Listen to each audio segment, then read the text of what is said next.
Hello everyone, welcome back to the channel. My name is Marco and today we are back with more Jujutsu Kaisen.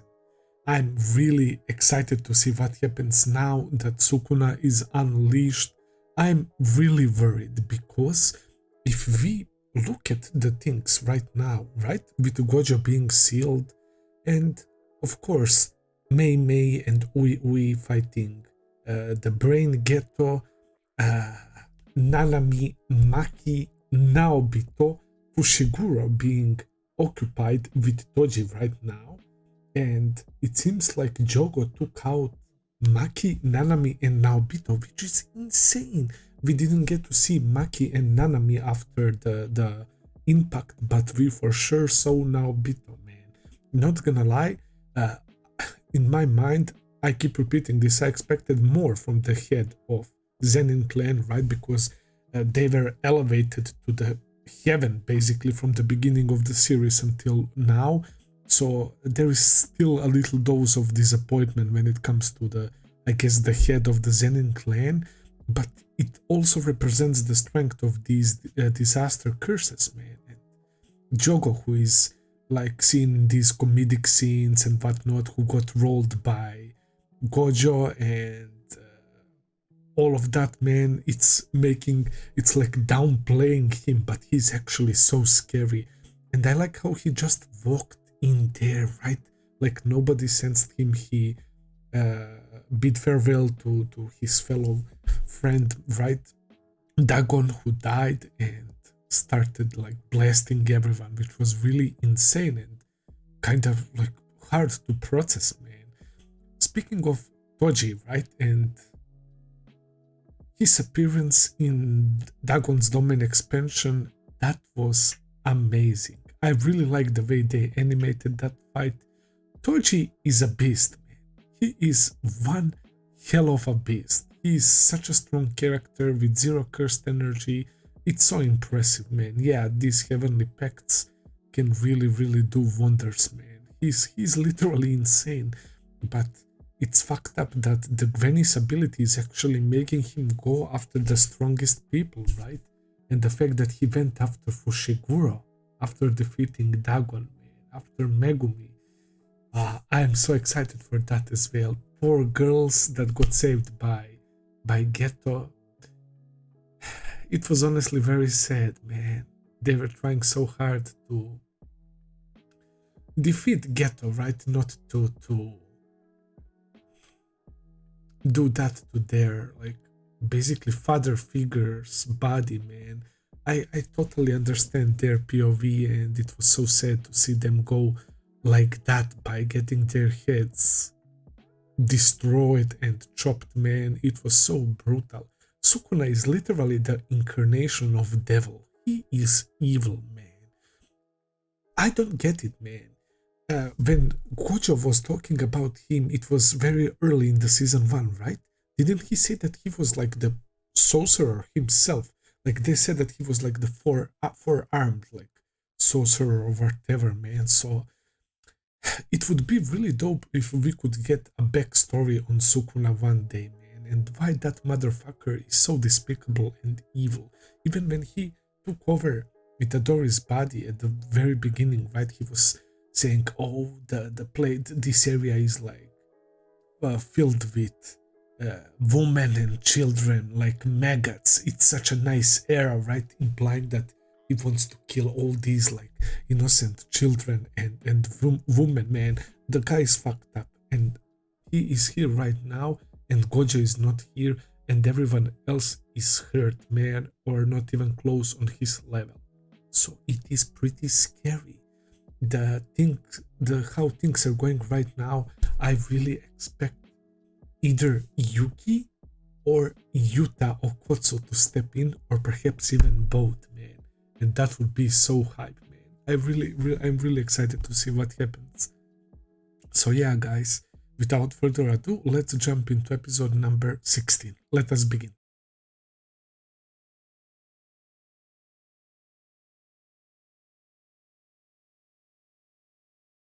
Alright, guys, that was season 2 episode number 16 of Jujutsu Kaisen, and there were a lot of great episodes in this new shonen that will for sure become a classic, man. It's such an entertaining show, man. The animation was goated.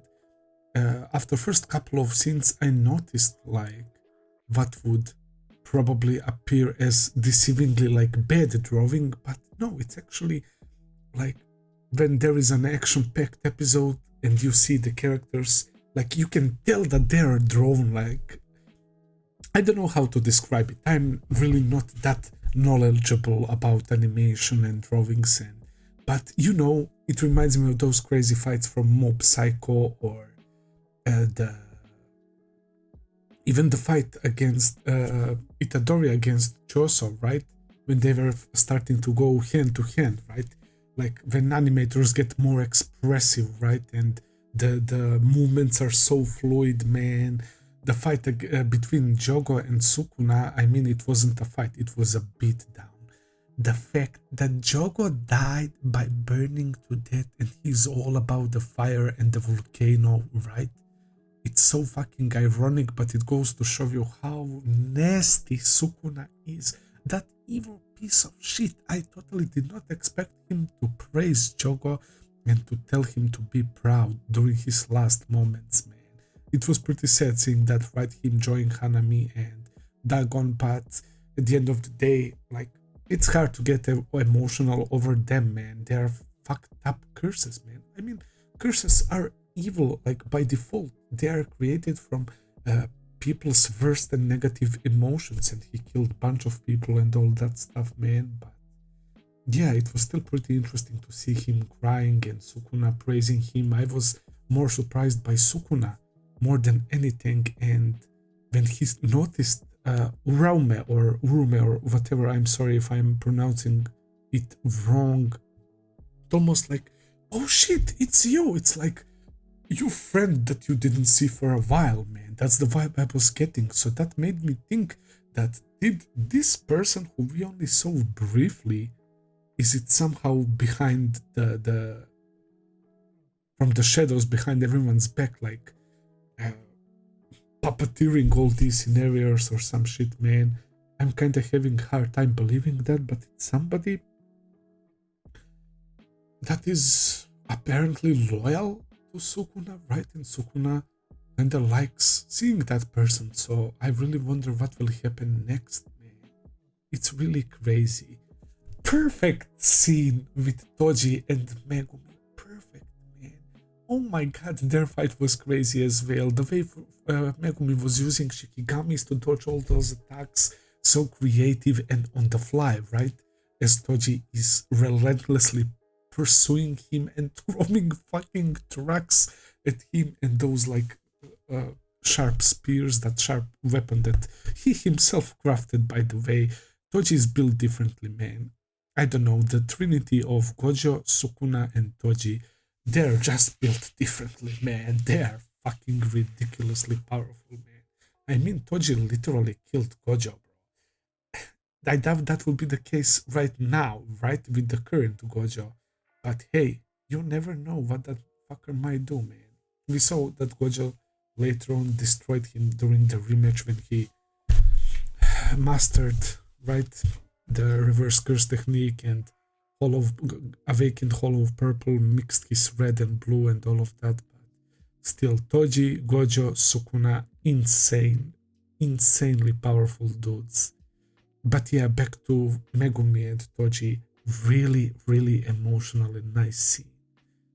Like, it makes sense. I wasn't expecting Toji to literally go and hug Megumi and start crying and all of that. That wouldn't fit his character, man. But this is his way of, at the end, showing care, man. He probably realized because they actually touched. It's so sad because it almost like they almost hugged, man, right? I saw that Fushiguro used like a rabbit to screw his footing so that he can avoid being pierced, probably through vital organ or some shit, and he tanked that hit on purpose, and he was about to strike back Toji and Toji just whoop backs off, man. But when they touched, when they were so close, it's like something snapped, and Toji realized, oh shit, this is my child. And he asks for his name, and Megumi says Fushiguro, man, his mother's name, and just like Toji, who took his wife's name, bro, Fushiguro. And he says, not Zenin, eh? He smiles and he immediately stabs his head. What a nice moment. I really enjoyed that, man. So this is definitely the final closure to Toji as a character, and it is kind of sad that he immediately, I mean, the corpse was from that guy, right?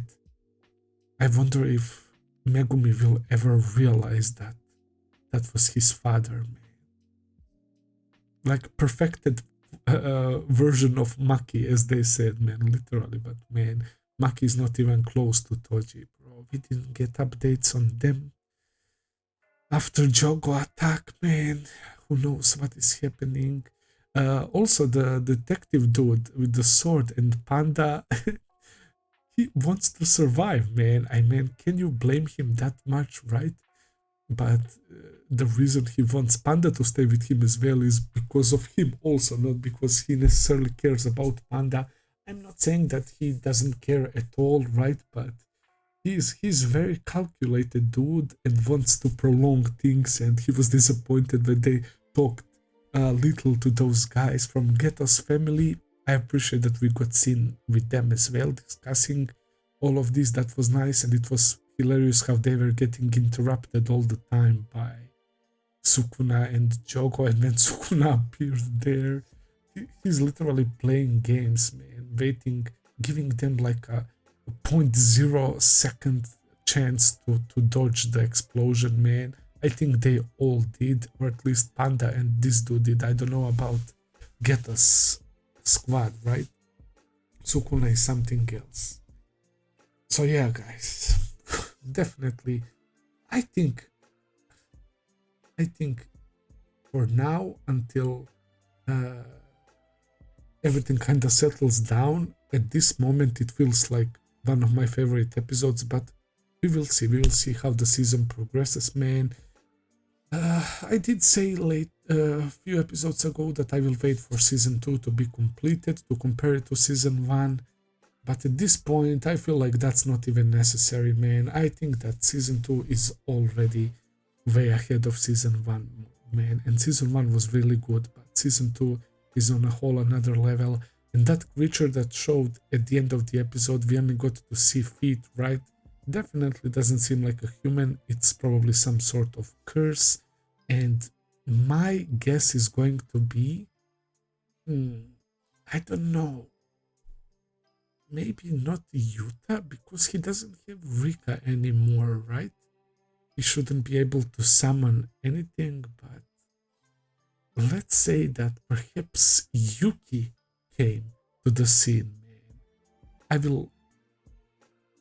I will go with Yuki. I don't know what her ability might be, but maybe she can also like control some curses or whatever, man. So yeah, because Gojo is sealed, I don't see anyone who can help us other than Yuki or Yuta.